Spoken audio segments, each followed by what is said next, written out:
क्या इजराइल सिर्फ खुद को बचाने के लिए लड़ रहा है या फिर उसके पीछे पूरे मिडिल ईस्ट का नक्शा बदलने की योजना है? क्या है ग्रेटर इजराइल का वो कंसेप्ट जिसकी वजह से ये कहा जा रहा है कि लेबनान, गाजा, यहाँ तक कि ईरान इस जंग की आग फैल सकती है? और क्यों कई अरब देश ये दावा कर रहे हैं कि नेतन्याहू का असली लक्ष्य सिर्फ हमास पर नहीं बल्कि पूरे मिडिल ईस्ट पर दबदबा बनाना है? आज की इस वीडियो में हम समझने वाले ग्रेटर इजराइल क्या है, ये जो विचार है, ये जो कंसेप्ट है, कहाँ से आया है और क्या सच में इजराइल इस दिशा में बढ़ सकता है? क्या फिर से नेतन्याहू इजराइल को ग्रेटर इजराइल बनाने के लिए लगातार जंग में बढ़ रहा है आगे? आइए समझे इसको पूरे विस्तार से। सबसे पहले हम देखते हैं आखिर ग्रेटर इजराइल है क्या। ये काफी पुराना विचार है, यानी कि जियोनिस्ट विचार इसको कहते हैं, जो कि बाइबल के आधार पर पूर्ण भूमि इजराइल यानी कि पूरी जो इजराइल की भूमि उसकी बात करता है, जिसका जो वर्णन हमें यानी कि जिसकी संदेश उनको बाइबल में मिलता है। इसमें नील नदी यानी कि मिस्र से लेकर फरात नदी इराक तक का इलाका पूरा इसमें शामिल माना जाता है ग्रेटर इजराइल में। यानी कि लेबनान, सीरिया, जॉर्डन, मिस्र के सिनाई, इराक के कुछ हिस्से और सऊदी अरब के कुछ क्षेत्र, ये सब ग्रेटर इजराइल में शामिल किए जाते हैं। अब देखिए, पूरी दुनिया की जो नजर है इसी जंग पर टिकी हुई है जो कि ईरान और इसराइल के बीच चल रही है। उधर इसराइल तेजी से लेबनान पर जमीनी कब्जा करने में जुटा हुआ है, यानी कि वो लेबनान पर अपना पूरी तरह कब्जा बनाने में आगे बढ़ता जा रहा है लगातार। इसके साथ ही अगर देखा जाए पिछले 15 दिनों में इसराइल ने लेबनान में 800 से ज्यादा लोगों को मार दिया है। यानी कि ये किसका हवाला दिया कि ईरान को रोकने के लिए, यानी कि ईरान पर जो लगातार अटैक किए गए थे उसको लेकर। अब देखिए, कुछ विश्लेषक क्या मानते हैं कि नेतन्याहू जो है वो ग्रेटर इजराइल को सच करने की योजना बना रहा है। यानी कि नेतन्याहू लगातार यही चाहते हैं कि इजराइल को ग्रेटर इजराइल बनाया जाए। अब सबसे पहले हम समझेंगे कि द ग्रेटर इजराइल आखिर है क्या। ये नील नदी से लेकर फरात नदी तक का एक यहूदी देश को माना जाता है। हिब्रू, जो कि बाइबल की पहली किताब है, बुक ऑफ जेनेसिस, उसमें लिखा हुआ है, यानी कि ईश्वर जो है वो इब्राहिम से वादा करते हैं, तेरी संतान को मैं यह देश दूंगा, मिस्र की नदी से लेकर महान फरात नदी तक। यानी कि जो बुक है यहाँ पर द बुक ऑफ जेनेसिस, इसमें ये कहा गया है कि ईश्वर ने इब्राहिम से वादा किया कि तुमको मैं इतनी सारी जमीन दूंगा जो एक यहूदियों का देश बनेगा।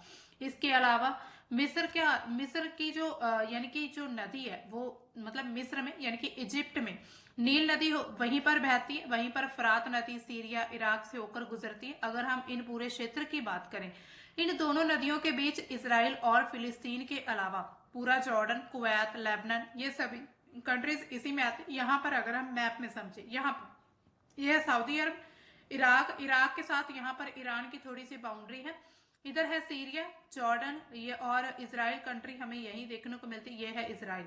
यहाँ पर है लेबनान, मिस्र का इतना हिस्सा, इन सभी को मिलाकर जो है पूरा ग्रेटर इसराइल बनाया जाएगा। और यानी कि इसी का संदेश उनको बाइबल की बुक में मिलता है। इसके साथ ही सीरिया और इराक का मोस्टली हिस्सा जो है 30% मिस्र, तुर्की, सऊदी अरब का कुछ हिस्सा इसमें शामिल किया जाएगा और इसी मैप को जो है द ग्रेटर इसराइल कहा जाता है।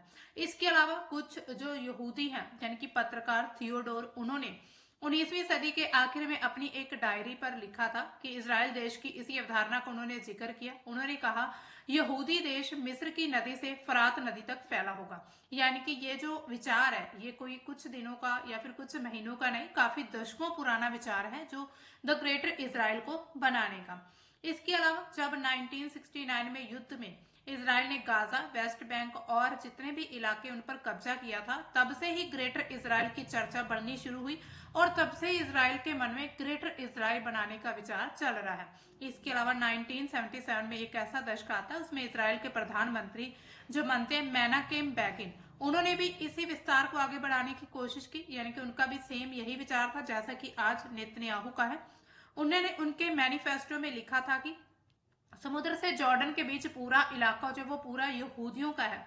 नेतन्याहू भी उनकी ही लिक्विड पार्टी से यानी कि ये उन्हीं पार्टी के यानी कि उनको समर्थन करते हैं।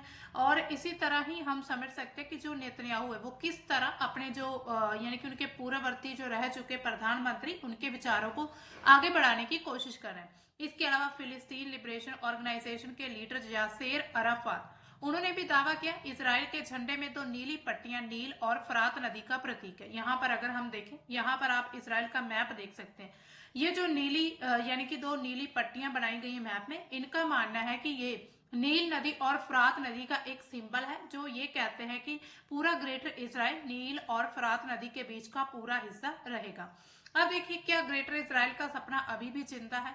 अब यहाँ पर अगर हम इस सवाल के जवाब की बात करें तो हालांकि अभी की सिचुएशन को देखते हुए हम इसको हाँ कह सकते हैं, यानी कि अभी भी ग्रेटर इजराइल का सपना लगातार जिंदा है।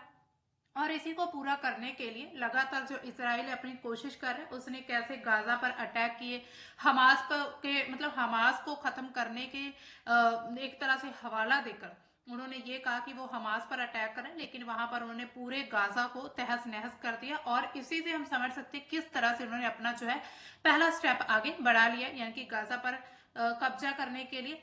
इसके अलावा इसराइल हमास युद्ध के दौरान इजरायली सैनिकों की यूनिफॉर्म की तस्वीर काफी वायरल हुई थी, यहाँ पर आप देख सकते हैं। और इसमें ग्रेटर इसराइल का नक्शा बना हुआ और लिखा था the United land of Israel. यहाँ पर ये देखिए दोस्तों, यहाँ पर ये कुछ सिंबल इस प्रकार से ये दर्शाते हैं कि अभी तक जो नेतन्याहू है वो खुद के यानी कि इसराइल को ग्रेटर इसराइल बनाने की कोशिश कर रहे हैं। यहाँ पर आप सैनिकों की यूनिफॉर्म में देख सकते हैं। यहाँ पर देखिए, ये है पूरा इजिप्ट यानी कि मिस्र का हिस्सा जो है, यहाँ पर मिडिल ईस्ट के कुछ कंट्रीज, इन सभी को मिलाकर ग्रेटर इसराइल बनेगा। हालांकि इजरायली सेना के मुताबिक ऑफिशियल यूनिफॉर्म में ऐसा कोई भी नक्शा नहीं बना, लेकिन जब गाजा में जो सेना भेजी गई थी उसमें ये नक्शा बनाया गया था। उन्होंने कहा कि सैनिक उत्साह बढ़ाने के लिए अपनी पसंद के कुछ स्टिकर लगा सकते हैं, कुछ यानी कि लोगों के द्वारा ये कहा जा रहा है, हालांकि इसको छिपाने की कोशिश की जा रही है। इसके अलावा इसराइल के लेखक अवी लिप्किन ने जनवरी 2024 में कुछ कहा था। उन्होंने क्या कहा कि हमारी सीमाएं लेबनान से सऊदी अरब के ग्रेटर डेजर्ट और वहां से फरात नदी तक फैलेंगी। इसके बाद मक्का, मदीना, सिनाई पर्वत भी हम लेंगे और उसको पवित्र करेंगे। यानी कि उनके विचार जो है, ये यहूदियों के विचार काफी पुराने हैं कि हम इतनी कंट्रीज पर कब्जा करेंगे और ग्रेटर इजराइल बनाएंगे। फिर नेतन्याहू ने अगस्त 2024 में एक इंटरव्यू में कहा कि मैं एक ऐतिहासिक और आध्यात्मिक मिशन पर हूँ। यानी कि उन्होंने कहा मैं काफी ऐतिहासिक मिशन उनका क्या यही हो सकता है, द ग्रेटर इसराइल। मैं ग्रेटर इसराइल के सपने से बहुत ज्यादा जुड़ा हुआ हूं। उन्होंने खुद ही ये बात यानी कि ये कन्फेस किया था टेलीविजन में कि मैं खुद ही ग्रेटर इसराइल को बनाना चाहता हूं। इसके अलावा पिछले साल इसराइल ने फिलिस्तीन, लेबनान, ईरान, सीरिया, यमन और कतर 6 अरब देशों पर सिर्फ 72 घंटे के अंदर हमले किए थे इसराइल ने, और इसमें ईरान को छोड़कर बाकी सभी ग्रेटर इसराइल का हिस्सा है। तो ये जो है यानी कि उनका कहना है, इजरायली जो prime minister Netanyahu, Israel Hamas में सीज फायर के बाद भी आधे से ज्यादा गाजा पर इसराइल का अधिकार है। अब ईरान जंग की आड़ में लेबनान की जमीन पर आगे बढ़ते जा रहे हैं। यानी कि कुछ विश्लेषकों का मानना है कि ईरान के बहाने से वो लगातार लेबनान के क्षेत्र को भी अपने अंदर यानी कि अपने कब्जे में ले रहे हैं। अब अगर हम समझें अगर हम समझे the kingdom of Israel and Judah, यानी कि ये उनकी शुरुआत कहाँ से, इनकी थोड़ी हिस्ट्री को अगर हम जानना चाहें तो यहूदियों के प्रमुख धर्म ग्रंथ है हिब्रू बाइबल, यानी कि उनकी जो प्रमुख पवित्र बुक है, जैसे बाइबल है, जैसे कुरान है, जैसे श्री गुरु ग्रंथ साहिब है, और जितनी भी बुक्स हैं उन सभी में हिब्रू बाइबल के मुताबिक उसमें क्या लिखा कि आज से करीब 4000 साल पहले एक हिब्रू व्यक्ति अब्राहिम को ईश्वर ने दर्शन दिए थे और उनकी पीढ़ियों को एक महान देश बनाने की जिम्मेदारी सौंपी गई थी। ये इस बुक में लिखा हुआ है। अब्राहिम ने अपने पोते जैकब का नाम बदलकर इजराइल कर दिया था और इसलिए उनकी आने वाली पीढ़ी को इजरायली कहा जाने लगा। ये उस पूरी उनके धर्म ग्रंथ में मिलता है। 1207 ईसा पूर्व के आसपास के शिलालेख मर नेप्ताह स्टेल में इसराइल का पहली बार जिक्र किया हुआ मिलता है। मरनेपताह मिस्र जो है वो एक उसका शासक होता था, यानी कि वहां पर किंगडम था। स्टेल में उनकी इसराइलियों पर जीत के बारे में लिखा है कि इसराइल बर्बाद हो गया और उसका एक बीज भी नहीं बचा है। जब मरनेपताह और इसराइल के बीच जब युद्ध होता है तब की ये बात कही गई। इसके अलावा धीरे धीरे अपना विस्तार करने लगे थे ये जो इसराइली थे। और फिर इन्होंने आगे चलकर यानी कि इजराइल जो सबसे पहले अगर देखा जाए ना, तो इजरायली जो थे वो काफी मतलब गुलाम रहे थे इब्राहिम के। और 1000 साल बाद उनके वंशज जो थे वो यहूदियों को मिस्र से निकालकर कनान यानी कि आज का जो इजराइल है वहां पर ले गए थे। शुरू में अगर देखा जाए यहूदियों के साथ बहुत अत्याचार होते थे, उनका शोषण किया जाता था। फिर इन्होंने वहां मिस्र को छोड़कर कनान में बसना शुरू कर दिया था। फिर धीरे धीरे अपना इन्होंने विस्तार किया। 931 ईसा पूर्व के आसपास कनान में राजा सोलोमन का शासन था, जिन्होंने यरूशलेम में यहूदियों के लिए एक मंदिर भी बनवाया था। इसके अलावा उनकी मृत्यु के बाद इसराइल को दो हिस्सों में बांटा गया, एक द किंगडम ऑफ इसराइल में और दूसरा किंगडम ऑफ जूडा में, यानी कि दो हिस्से बने थे। इसके दक्षिण हिस्से में फिलिस्तीनी लोग भी रहते थे, यानी कि अलग अलग तीन यहाँ पर बने थे, हिस्से हुए थे इसराइल के। यहाँ किंगडम ऑफ इसराइल, इसके बाद नीचे किंगडम ऑफ जूडा और यहाँ पर फिलिस्तीन जो आज का गाजा का हिस्सा है। इसके साथ ही इसराइल का यह जो शासन था ये ज्यादा दिन नहीं टिकता है और 772 ईसा पूर्व के आसपास इराक की मेसोपोटामिया सभ्यता जो थी उससे आने वाले असीरियन ने किंगडम ऑफ इसराइल पर कब्जा कर लिया था। और 1539 ईस्वी के करीब फारसी राजा साइरस द ग्रेट ने निर्वासित हुआ, यानी कि वहां से वो भाग गए और यहूदियों को वापस बुलाया और इसराइल में फिर से उन्होंने बसाना शुरू कर दिया था। लेकिन शांति ज्यादा दिन नहीं टिक पाई। फिर इसके बाद जूडा पर यानी कि यहाँ पर जो किंगडम ऑफ जूडा, इस पर जो है रोमन्स का कब्जा हो जाता है और यहूदियों को फिर से भागना पड़ता है। 66 ईस्वी में रोमन ने इसराइल जूडा पर हमला किया। फिर उसके बाद यहूदियों के मंदिर को तोड़ा गया, यानी कि जितने भी यहाँ पर अलग अलग जो रिलीजन के लोग रहने लगे वो खुद को सर्वश्रेष्ठ मानने लगे और खुद को ही सबसे ज्यादा यह कहने लगे कि ये हमारा हिस्सा है। 1 लाख से ज्यादा लोग उस समय यहूदी मारे जाते, इतने ही उन्होंने गुलाम बना लिए थे। इसके बाद सैकड़ों यहूदी जो मसाडा के पठार पर बने महल पर जाने लगे, यानी कि अपनी जान बचाने के लिए भागना शुरू किया। रोमन सैनिकों ने उनका पीछा किया। ऊंचाई पर होने की वजह से यहूदियों ने रोमन्स को 3 साल तक रोककर रखा हुआ था। इसके अलावा आखिरकार जब किला ढहने लगा तो यहूदियों ने रोमन्स के हाथों मरने से बेहतर एक दूसरे को मारना सही समझा, यानी कि अब वो एक उनसे मरने के बजाय एक दूसरे को मारने लगे थे। रोमन सैनिक महल में दाखिल हुए तो उन्हें 960 यहूदियों की लाशें मिली। सिर्फ 2 महिलाएं और 5 बच्चे ही जिंदा थे जो कि छिप गए थे। इसके बाद धीरे धीरे इनकी कहानी ऐसे ही आगे बढ़ती। यहूदी जनरल इतिहासकार जो फ्लेवियस जोसेफ उन्होंने अपनी एक बुक लिखी, वॉर्स ऑफ द ज्यूज।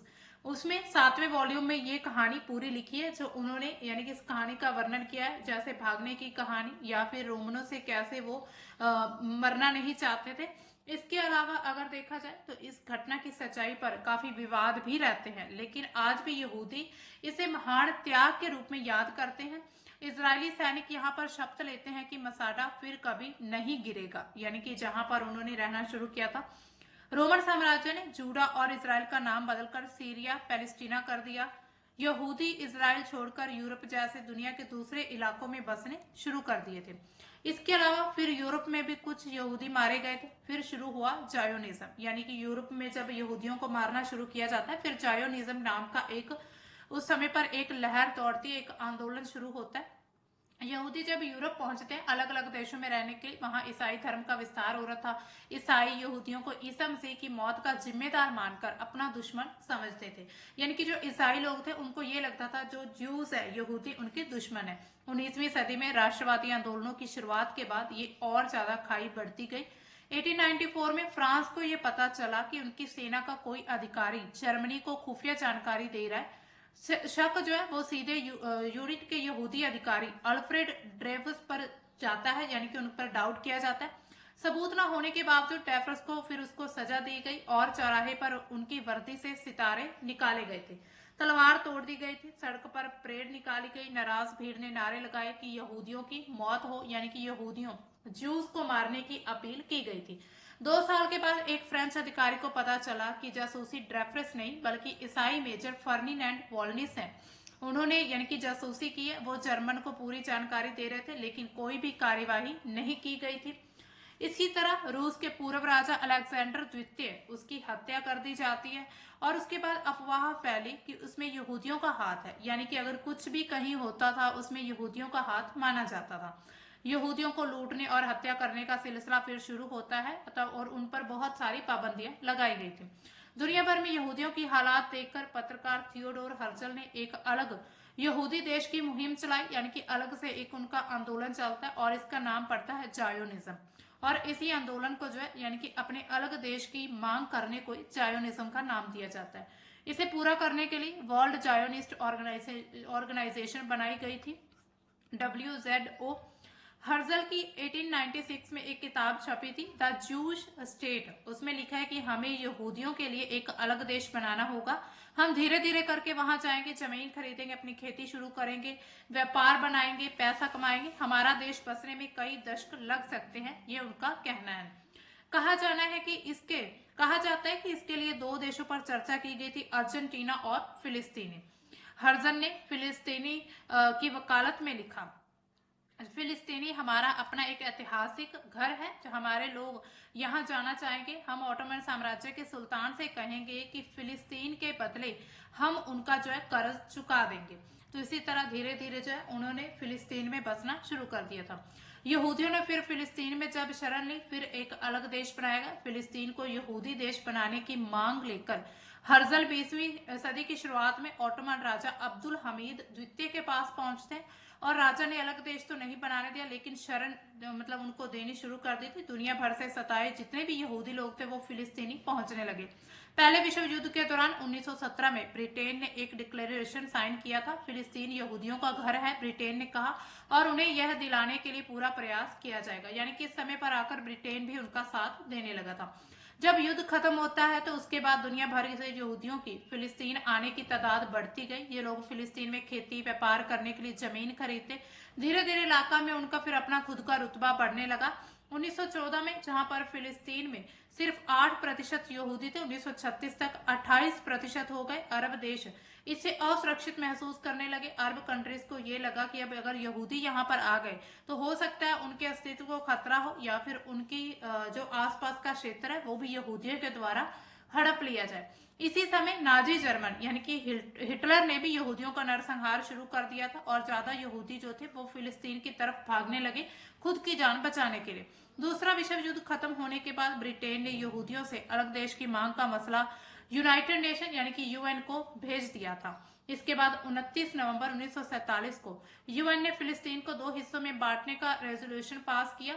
56% हिस्सा यहूदी देश के पास चला गया, इजराइल हुआ, और 44% अरब देश यानी कि फिलिस्तीनियों को मिला। यरूशलेम को इंटरनेशनल जोन बनाने की घोषणा की गई थी, क्योंकि यरूशलेम एक ऐसा शहर है जिसको लेकर यानी कि दोनों कंट्रीज के बीच आज भी विवाद है। यानी कि जो फिलिस्तीन वो कहते हैं कि यरूशलेम उनका ऐतिहासिक शहर है, वहीं पर दूसरी तरफ जो इजराइल है वो खुद का ऐतिहासिक सिटी उसको मानते हैं। फिर इसके बाद इजराइल बनते, फिर यहूदियों का पलटवार शुरू होता है। 14 मई 1948 से एक नया यहूदी देश इजराइल बनाने की घोषणा की।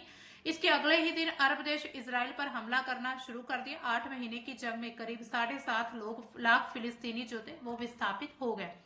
1967 में मिस्र, जॉर्डन, सीरिया के खिलाफ इजराइल ने 6 डे की वॉर लड़ी थी।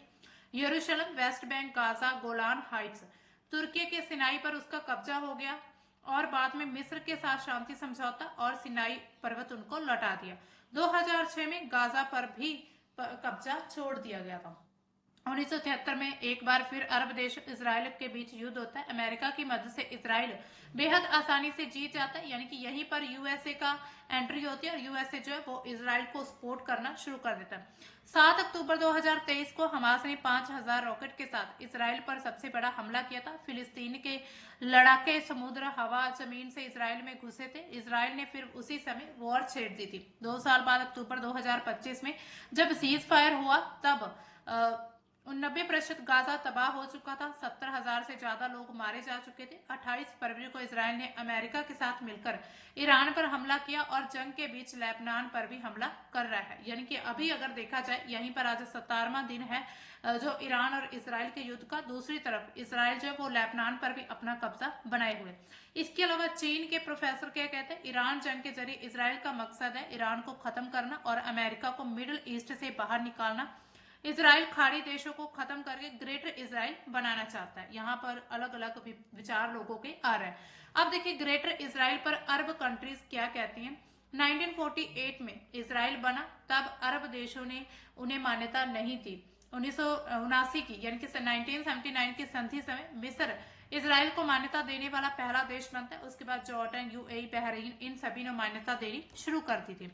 इसके साथ ही Saudi Arab, Iran, Iraq, Kuwait, Lebanon, Syria समेत और भी कई देशों ने अभी तक इसराइल को जो है मान्यता नहीं दी, यानी कि उसको अभी भी कंट्री नहीं मानते हैं।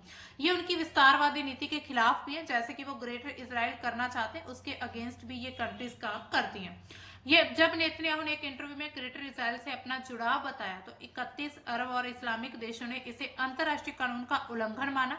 अरब देशों की सुरक्षा पर खतरा भी इसको बताया गया था। ग्रेटर इसराइल के रास्ते की रुकावट इसराइल का टारगेट बन चुका है। नेतन्याहू मिडिल ईस्ट का नक्शा बदलने की कोशिश कर रहे हैं, अब इसको रोकना होगा। जो अरब देश इसे रोकना नहीं चाहते, वे कम से कम नुकसान ना पहुंचाए। तो अलग अलग जितने भी यहाँ पर अधिकारी हैं अरब कंट्रीज में, उनके ये बयान आ रहे हैं। ईरान के पूर्व उपराष्ट्रपति मोहम्मद जावेद जारिफ ने वेस्ट एशिया से इसराइल की बेलगाम आक्रामकता के खिलाफ एकजुट होने की अपील की। मिडल ईस्ट में इसराइल के लगातार हमलों को ग्रेटर इसराइल की रणनीति का हिस्सा मानते कि किस तरह उन्होंने मिडल ईस्ट पे अटैक किए। उनका यही मानना है कि जो नेतन्याहू है वो ग्रेटर इसराइल को सच करना चाहता है।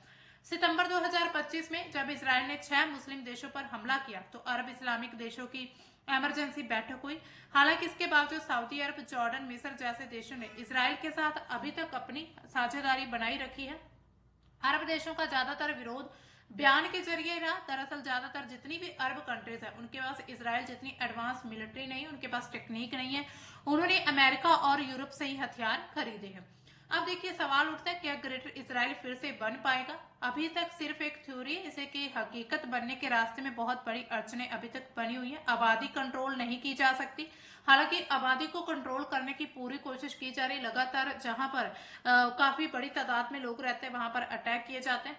ग्रेटर इसराइल बनाना एक व्यवहारिक नहीं है। इतनी बड़ी आबादी वाले क्षेत्र में राजनीतिक कंट्रोल इसराइल को अंतर्राष्ट्रीय सत्र पर खतरे में डाल देगा। इन इलाकों में आंतरिक हिंसा भी हो सकती है। स्थिरता नहीं रहेगी तो संभालने में इसराइल के संसाधन भी खत्म हो सकते हैं। इसके अलावा अंतर्राष्ट्रीय विरोध भी किया जाएगा। हालांकि ये सिर्फ एक कहने के मतलब कहने के लिए होते हैं अंतर्राष्ट्रीय, लेकिन ये कोई भी काम या फिर इनका कोई भी एक्शन हमें देखने को नहीं मिलता। इतना बड़ा युद्ध लड़ना आसान नहीं रहेगा। अमेरिका की पॉलिटिकल थ्योरी के मुताबिक, यानी कि उनके जो प्रोफेसर थे उनके अकॉर्डिंग, जंग लड़े बिना ग्रेटर इसराइल नहीं बन सकता।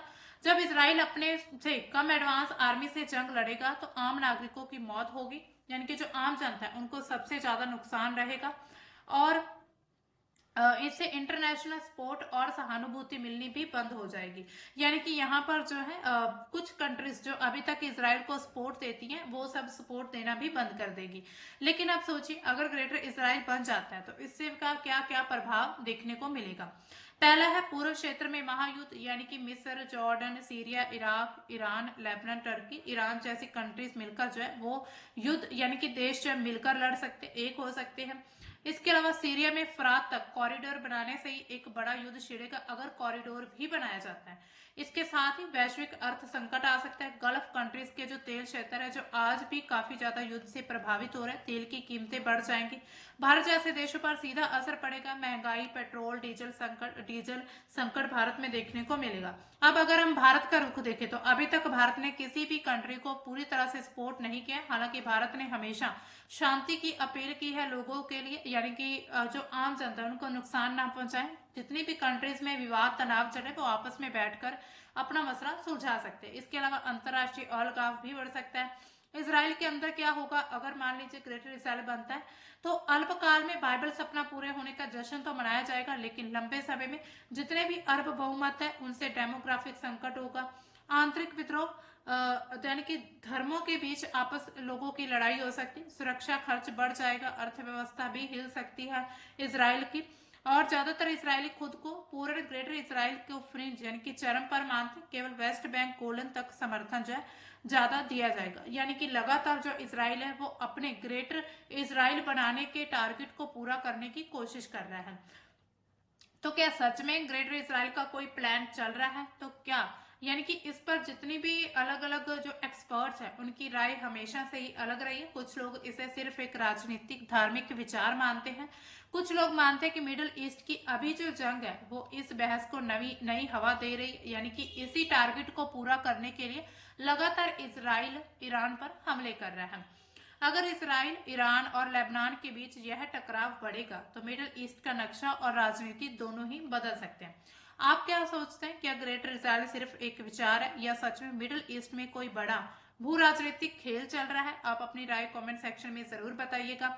अगर आपको वीडियो अच्छा लगे तो लाइक करें, चैनल को सब्सक्राइब करना ना भूलें। Thank you.